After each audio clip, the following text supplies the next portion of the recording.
Welcome to civils फोड़ो। आज हम BPSC का पीवाईक्यू देख रहे हैं, 68th बीपीएससी का पॉलिटी एंड गवर्नेंस। इस सीरीज में हमने बहुत सारे पीवाईक्यूज पहले भी देखे हैं, दूसरे सब्जेक्ट्स के भी देखे हैं, साइंस एंड टेक का भी देखा है, और अभी हम पॉलिटी एंड गवर्नेंस देख रहे हैं। इसमें 68th का देखेंगे और यहाँ पे जो पिछले साल के कुछ 14-15 क्वेश्चन हैं वो सारे देखेंगे, और इससे आपको एक आइडिया मिलेगा कि पिछले साल में कैसे क्वेश्चन पूछे गए हैं अगले साल के लिए, यानी कि 72nd के लिए। ठीक है, 72nd के लिए आपको कैसी तैयारी करनी चाहिए, किन टॉपिक्स पे ध्यान देना चाहिए, ये सारी चीज़ें आपको समझ में आएंगी। प्लस 72nd का जो एग्ज़ाम है वो 26 जुलाई को होने वाला है, तो बहुत ज़्यादा टाइम भी नहीं है। सो इट्स गुड टाइम कि आप पीवाईक्यूज देखिए, उससे पता कीजिए कैसे क्वेश्चन पूछे गए हैं पास्ट में। और पॉलिटी में 80%, मिनिमम 80% क्वेश्चन जो है वो रिपीट होते हैं पीवाईक्यू से। 80% क्वेश्चन आपको पीवाईक्यू से ही मिलेंगे, नए क्वेश्चन आते ही नहीं। पॉलिटी में नए क्वेश्चन बन भी क्या सकते हैं, है ना। कुछ क्वेश्चन होंगे जो रैंडम होंगे, कोई एक्ट पूछ लेगा जैसे कि अभी हम देखेंगे, तो ऐसे 2-4 क्वेश्चन ही होंगे, अदरवाइज बाकी सारे क्वेश्चंस पीवाईक्यू के ही होते हैं। सो इसलिए PYQs are really very important. तो जब आप इसको करते हैं, पीवाईक्यू सीरीज पूरा फॉलो करते हैं, उसको प्रैक्टिस करते हैं, और इनफैक्ट जब आप इसको देख रहे हैं तो जब क्वेश्चन अपीयर होता है आपके सामने स्क्रीन पे, उसको पॉज करके and try to answer that question. फिर आप देखिए कि सॉल्यूशन क्या बताया जा रहा है। If it matches that's a good thing, नहीं मैच करता है, आपने अगर गलती करी है तो नोट में आप नोट कर सकते हैं कि यहाँ पे क्या एक्स्ट्रा डिटेल बताया जा रहा है। ठीक है, so this is the way you should prepare for polity and governance.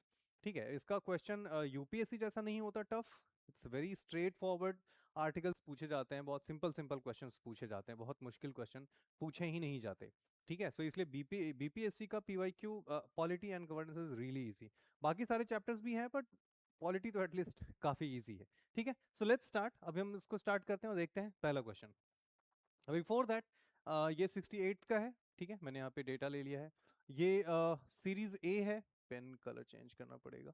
Yes, series A है। अगर आप क्रॉस चेक करना चाहते हैं तो आप देख सकते हैं, ऑफिशियल क्वेश्चन पेपर ही मैंने उसका स्क्रीनशॉट लेकर के यहाँ पे लगाया है। सो ऐसा कोई डाउट नहीं है, all the questions are valid and legitimate, इसमें कोई एक्यूरेसी की दिक्कत नहीं होगी। All the questions are correct. ठीक है, सो फर्स्ट से स्टार्ट करते हैं, and the first question says the phrase equality before law used in article 14। ठीक है, आर्टिकल 14 में इक्वालिटी बिफोर लॉ है and equal protection of law भी है, दो चीजें हैं।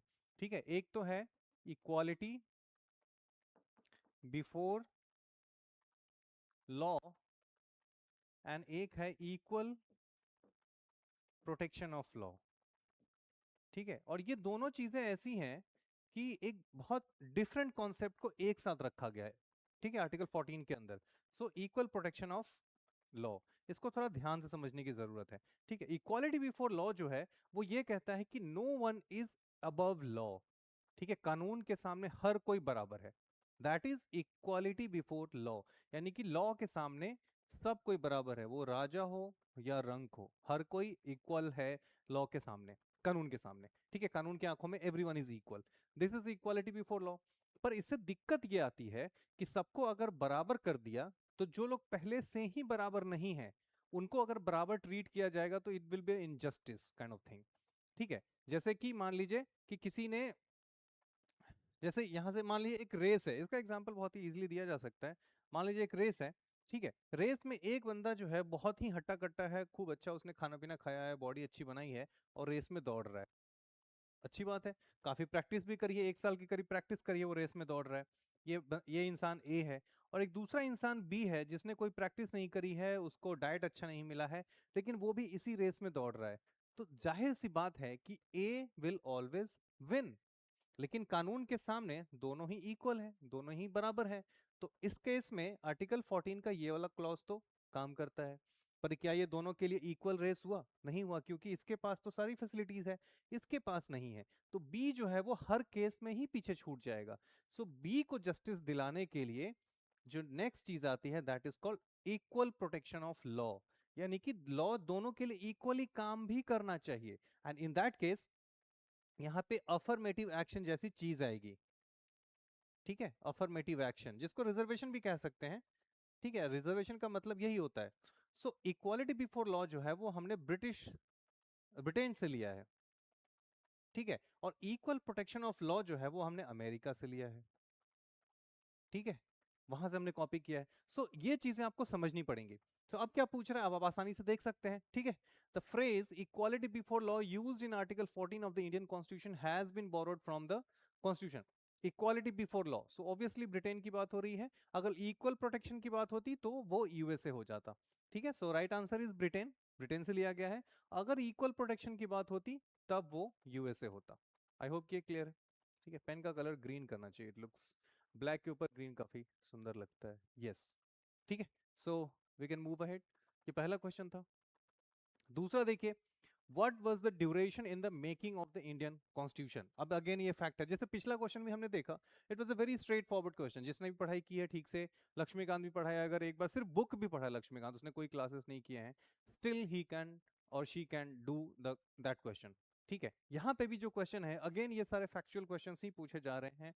सो अगेन यहाँ पे आप देखो तो क्या पूछा जा रहा है, what was the duration in the making of the Indian constitution. अब जो ड्यूरेशन है, जो कॉन्स्टिट्यूशन असेंबली जो स्टार्ट होती है, वो 9 दिसंबर 1946 से स्टार्ट होती है, ठीक है, और 26 नवंबर 1949 को बंद हो जाता है, ठीक है। तो इसमें जो टाइम है that is 2 years 11 months 18 days। इसको याद रखने का तरीका है 2 11 18, ऐसे हम लोग याद रखते हैं। तो उसमें कभी भूलने की जरूरत नहीं है, मतलब भूलेंगे नहीं आप। 2 11 18, 2 साल 11 महीने 18 दिन, ठीक है। इसके बीच का जो टाइम है 2 साल 11 महीने 18 दिन का टाइम है, ठीक है। यहाँ पे काफी क्लोज एक दिया हुआ है 10 महीने 5 दिन, ठीक है। तो ऐसे दिक्कत होगी, तो इसलिए अच्छा है कि 2 11 18 करके याद रखो, it will be very easy to remember, ठीक है। So this is it. So ये दूसरा क्वेश्चन है। तीसरा देखते हैं, ये डेटा मैंने यहाँ पे डाल दिया है, ये पीडीएफ आपको टेलीग्राम चैनल पे भी मिल जाएगा, और यूट्यूब के कमेंट सेक्शन में भी उसका ड्राइव का लिंक मिल जाएगा, तो वहां से भी आप ले सकते हैं, अदरवाइज टेलीग्राम चैनल से भी आप डाउनलोड कर सकते हैं, ठीक है। The council of minister, third question है, the council of ministers in a state is collectively responsible to, ठीक है। तो काउंसिल ऑफ मिनिस्टर होता क्या है, ठीक है। सबसे ऊपर होगा चीफ मिनिस्टर, उसके नीचे उसके मिनिस्टर्स होंगे जिसके पास मिनिस्ट्री होगी, right. So these guys along with CM is called council of minister, ठीक है। इनके जो मिनिस्टर्स हैं वो जिनके पास मिनिस्ट्री है प्लस चीफ मिनिस्टर मिलके बन जाएगा council of minister. Now council of minister जो है वो रिस्पॉन्सिबल होते हैं जिस हाउस में वो बैठते हैं उसी में, यानी कि लोकसभा में होगा जब वो पार्लियामेंट की बात होगी, असेंबली में होगा जब वो स्टेट असेंबली की बात होगी, किसी स्टेट की बात होगी, ठीक है। सो गवर्नर के ऊपर कोई response, I mean responsible, they are not responsible to governor. Chief minister तो ऑब्वियसली इसका पार्ट ही है, तो उसी से रिस्पॉन्सिबल कैसे हो सकता है, so chief minister can not be the answer.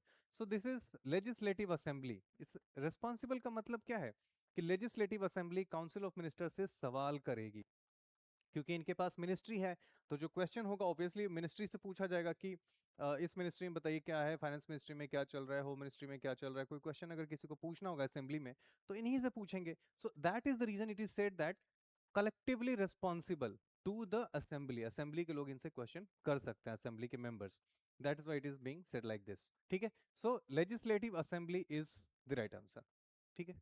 This was third. Let's look at the fourth one.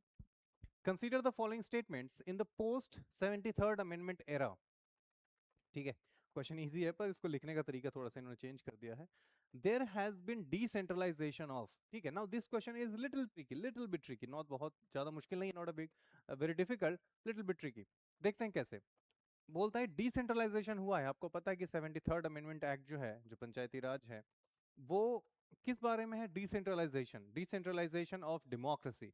पर उसके अंदर क्या क्या चीजें डिसेंट्रलाइज की गई हैं, that is the question. Decision making power, okay, अगर आपको नहीं भी समझ में आ रहा है still okay, hold it. System as a whole नहीं समझ में आ रहा है, एक्चुअली ये ऑप्शन ही काफी वेग है। System as a whole, which system, ठीक है, ये तो क्लियर ही नहीं है विच सिस्टम की बात हो रही है। System as a whole. Judicial power, देखिए जुडिशियल पावर तो कभी भी डिसेंट्रलाइज होता ही नहीं है, वो तो कोर्ट्स के पास ही होता है, ठीक है। जज साहब तो कभी भी आपको पावर देंगे ही नहीं जज बनने के लिए कि आप डिसीजन खुद से कर लें, है ना। तो डिसीजन मेकिंग पावर का कभी भी डिसेंट्रलाइजेशन नहीं होता।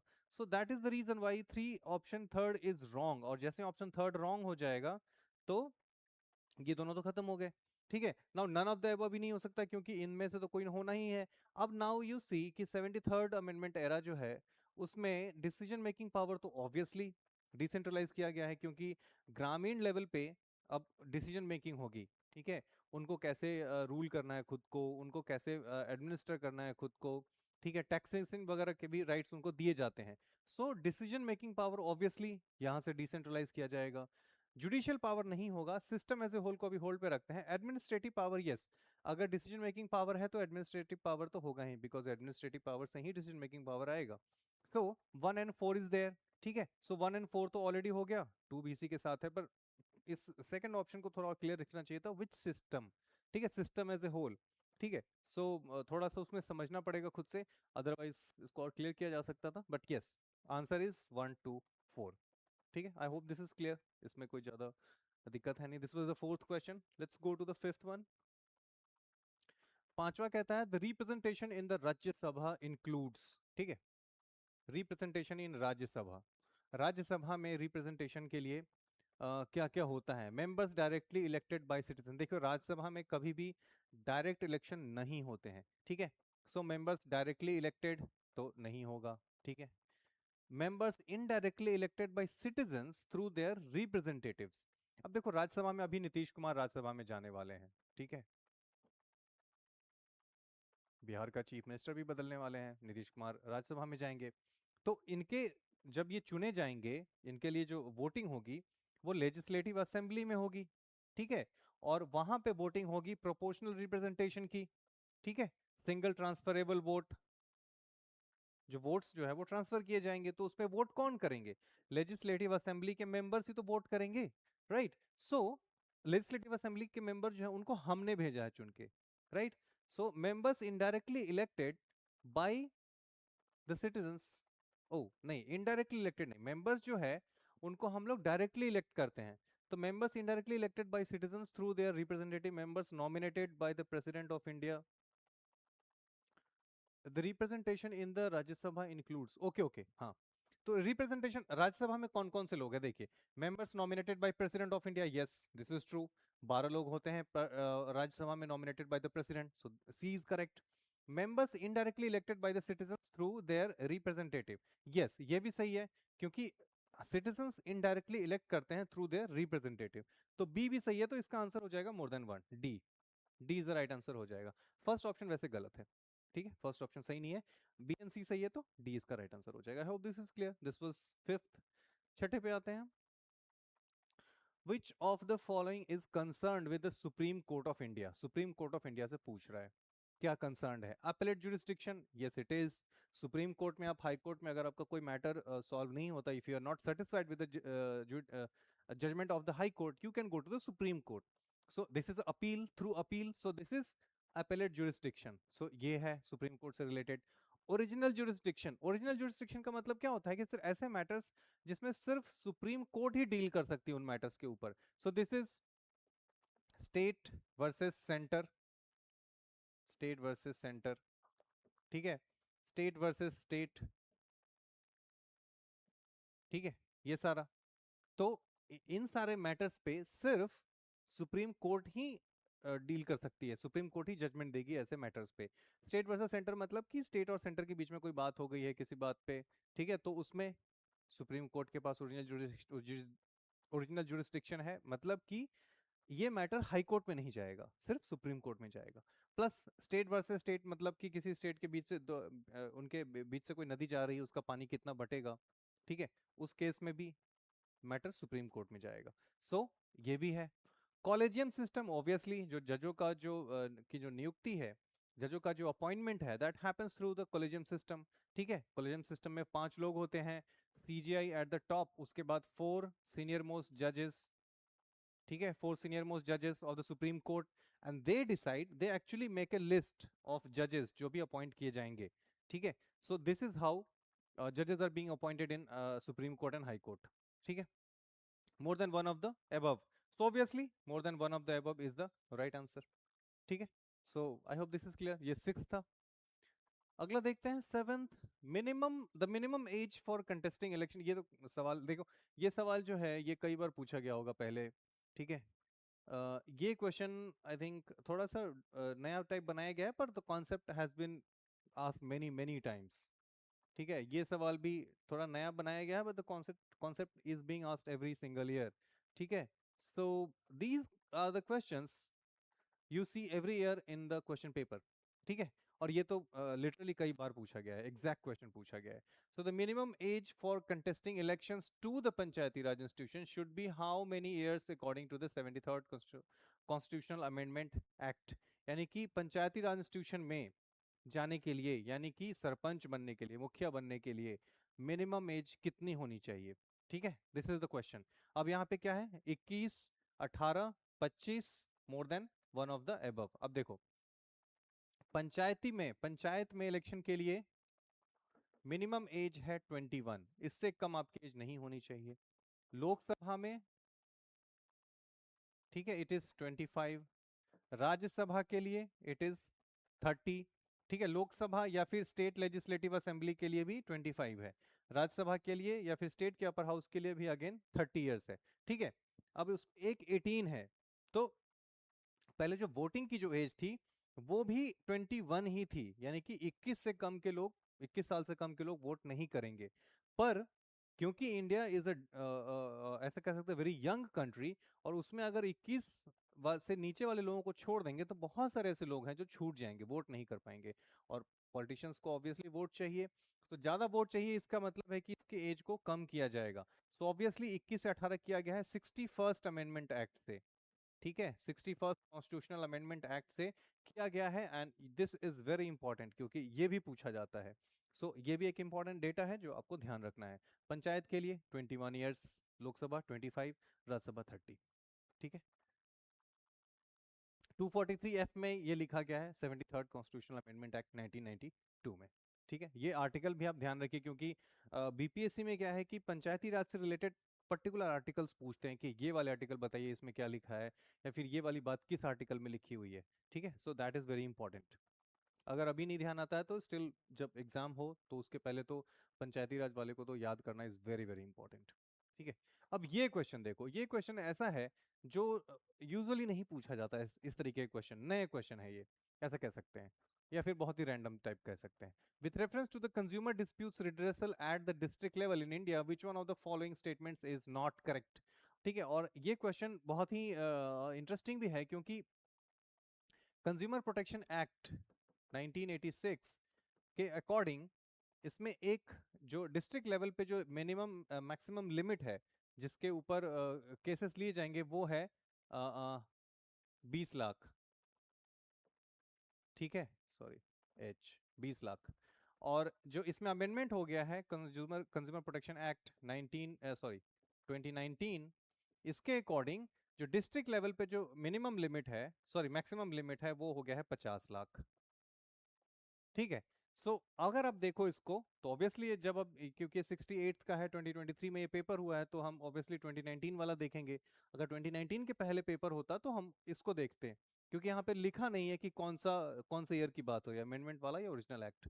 सो state government can establish more than one district forum in A district if it deems fit. So that is true कि अगर कंज्यूमर प्रोटेक्शन के लिए एक से ज्यादा फोरम बनाने की जरूरत पड़े तो बनाया जा सकता है। सो that is true.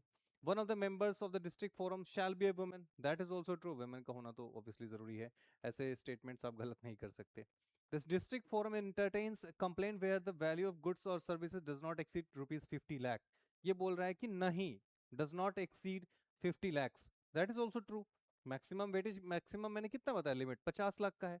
So again this is true. पर अगर पुराने वाले से देखोगे तो ये गलत हो जाएगा, नए वाले से देखोगे तो ये भी सही हो जाएगा। सो उस केस में इसका आंसर होगा ई, नन ऑफ द एबव। कोई भी गलत नहीं है, सारे के सारे स्टेटमेंट्स सही है। कुछ इंपॉर्टेंट है इसमें, ये सारी इंपॉर्टेंट चीजें थी जो आप ध्यान रख सकते हैं। पर ऐसे क्वेश्चन है कि अगर आपको रिस्क नहीं लेना है तो यू कैन लीव इट, सारे क्वेश्चन वैसे भी नहीं करने होते, ठीक है। At what level does a panchayat समिति ऑपरेट ए पंचायती राज इंस्टीट्यूशन। पंचायत समिति, अब देखो पंचायती राज से इसके पहले भी क्वेश्चन था, और पंचायती राज से फिर से क्वेश्चन आ गया है।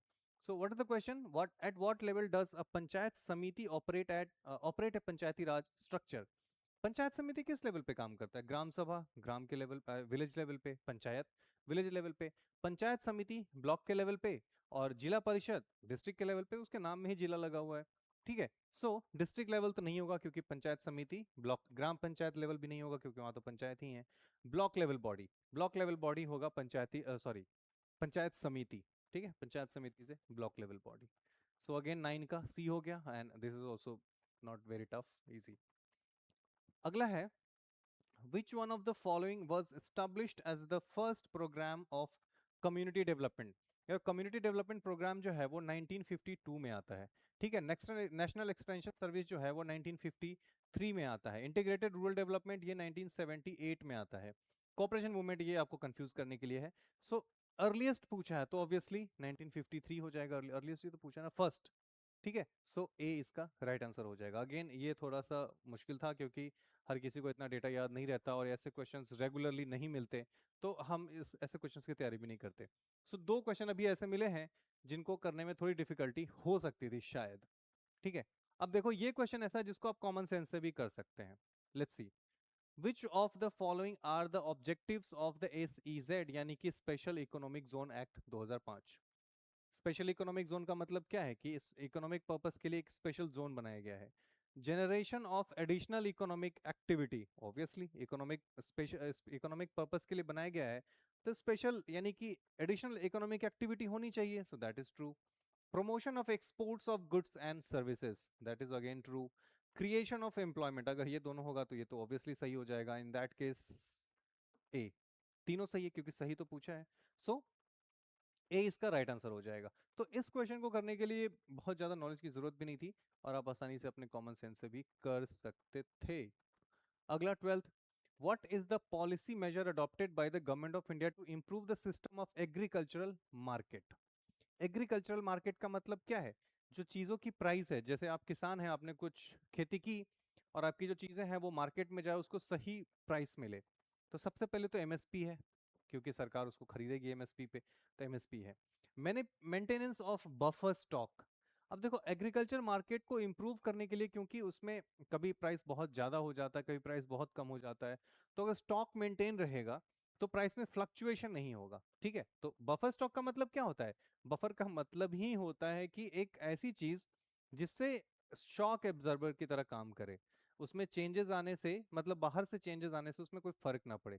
थोड़ा सा एक्स्ट्रा एग्जांपल देता हूँ। जैसे बफर सॉल्यूशन केमिस्ट्री में होता है, वहीं से ये सारे वर्ड्स लिए जाते हैं। बफर सॉल्यूशन होता है केमिस्ट्री में, एंड दैट सेज कि अगर ये मान लो कोई कोई इसमें सॉल्यूशन है एक बीकर में, ठीक है, तो इसमें अगर हम कुछ ऐड करें थोड़ा सा, ठीक है, एसिडिक या बेसिक आइटम कुछ भी, तो इसका जो पीएच लेवल है वो कांस्टेंट रहे, चेंज ना हो, बहुत ज्यादा चेंज ना हो इनफैक्ट, ठीक है, ऑलमोस्ट सिमिलर रहे, दैट्स कॉल्ड बफर सॉल्यूशन। और उसी के बेसिस पे ये नाम दिया गया है बफर स्टॉक, ठीक है, ताकि शॉक एब्जॉर्बर की तरह काम करे। So that is also true, B भी सही है। पब्लिक डिस्ट्रीब्यूशन सिस्टम किस लिए दिया गया है? ताकि वो लोग जो नहीं खरीद पाते हैं, नहीं अफोर्ड कर पाते हैं फूड आइटम्स, वो भी खाना खा सकें, ठीक है। So all this things are there, और इस केस में more than one of the answer होना चाहिए, सो डी इसका राइट आंसर हो जाएगा, ठीक है। So this was 12th। 13th, which committee suggested the enactment of the Competition Act 2002? Rangarajan, SVS, Raghavan committee, Vijay Kelkar, more than one. अब देखो इसके लिए कुछ इंफॉर्मेशन मैंने यहाँ पे ऐड कर दिया है, या फिर आप पीडीएफ लोगे तो उसमें भी आपको दिख जाएगा। तो कंपटीशन एक्ट 2002 जो है रिप्लेस्ड एमआरटीपी। एमआरटीपी एक्ट क्या है? 1969। मोनोपोलीज एंड, क्या लिख दिया मैंने, रिस्ट्रिक्ट ट्रेड प्रैक्टिसेस, रिस्ट्रिक्टिव, ये कुछ यहाँ से वो हो गया है, डिलीट हो गया है, ठीक है। Monopolies and restrictive trade practices act 1969, ठीक है। एसबीएस रंगराजन कमेटी जो है उस वही इसको रिव्यू करने के लिए, और उसके बाद कंपटीशन एक्ट 2002 आया, क्योंकि उसके पहले एमआरटीपी एक्ट था, इसको रिप्लेस कर दिया कंपटीशन एक्ट ने। किसके बेसिस पे? रंगराजन कमेटी के बेसिस पे, 1999 में होता है ये, ठीक है। उसके बाद दो और इंपॉर्टेंट चीजें जो नाम यहाँ पे मेंशन है, रंगराजन कमेटी यहाँ पे है, सॉरी ये राघवन कमेटी है, रंगराजन कमेटी है यहाँ पे economic reforms and banking reforms के लिए है रंगराजन कमेटी। विजय केलकर कमेटी तो इतनी बार आपको नाम मिलेगा, ये टैक्स रिफॉर्म्स के लिए है, ठीक है। सो दो नाम जो नीचे आपको मिल रहे हैं यहाँ पे, ये भी आपके लिए बहुत इंपॉर्टेंट है, इसको भी आपको याद रखना है, प्लस ये तो है ही इंपॉर्टेंट। एक्चुअली विजय केलकर तो बहुत बार आपको मिलेगा देखने को एग्जाम पेपर में, और मेंस में भी आप इसको यूज कर सकते हैं, ठीक है। So this is it. अगला तो इसका आंसर क्या हो जाएगा? एसबीएस राघवन कमेटी, ठीक है। This is it 13th। So this is it. अभी हमने क्या देखा? ये पार्ट 2 था इसका, सॉरी 68 था। 68 बीपीएससी का हमने पॉलिटी एंड गवर्नेंस के क्वेश्चन देखे, और इसमें कुछ 13 क्वेश्चंस हैं, जिसमें से मुझे लगता है 2-3 क्वेश्चन ऐसे होंगे जो थोड़े डिफिकल्ट हैं, जिसको आंसर करने में दिक्कत हो सकती है, पर 10 क्वेश्चन ऐसे हैं जो बिल्कुल इजीली आंसर किया जा सकता है। ठीक है, इजीली आंसर किया जा सकता है, और 10 नंबर आपके, मतलब 10 questions you will get correct. ठीक है, सो इस तरीके से अगर आप पीवाई यूज करते हैं तो उससे आपको एक काफी अच्छा एडवांटेज मिलेगा, that you will have a pool of questions, जिसमें आप आसानी से ये समझ सकते हैं कि कौन से क्वेश्चंस इंपॉर्टेंट है, कौन से क्वेश्चंस इंपॉर्टेंट नहीं है, राइट। और किन टॉपिक्स पे ज़्यादा ध्यान देना चाहिए, कौन से टॉपिक्स इंपॉर्टेंट है, बस जब आप ये सब चीज़ें समझ जाते हैं तो रिवीजन बहुत ईजी हो जाता है, और उसके बाद एग्जाम क्रैक करना विल बी इवन ईजियर। ठीक है, so with this I am leaving you, see you in the next video, bye bye, take care.